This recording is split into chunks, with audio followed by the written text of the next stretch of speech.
ईरानी intelligence forces ने कई सूबों में दुश्मन की खुफिया सेल्स पर हमला किया। मशरक़ी साहिली इलाकों में दहशतगर्द गिरोहों से लेकर मगरबी सूबों में मोसाद एजेंट्स तक के खतरात को निशाना बनाया गया। یورش سربازان گمنام امام زمان به محل اختفای مهره‌های موساد.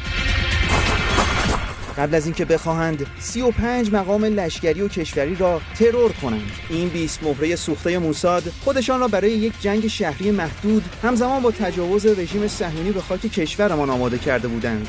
اما همه بازداشت می‌شوند. به ایران جلوگیری کرد. در سلسله عملیات وزارت اطلاعات علیه مهره‌های وابسته به رژیم صهیونی که قبل، در زمان و پس از دفاع مقدس 12 روز ईरानी इंटेलिजेंस फोर्सेस ने कई सूबों में दुश्मन की खुफिया सेल्स पर हमला किया। मशरक़ी साहिली इलाकों में दहशतगर्द गिरोहों से लेकर मगरबी सूबों में मोसाद एजेंट्स तक के खतरात को निशाना बनाया गया।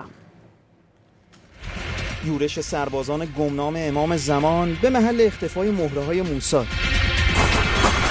قبل از اینکه بخواهند 35 مقام لشکری و کشوری را ترور کنند، این 20 مهره سوخته موساد خودشان را برای یک جنگ شهری محدود همزمان با تجاوز رژیم صهیونی به خاک کشورمان آماده کرده بودند.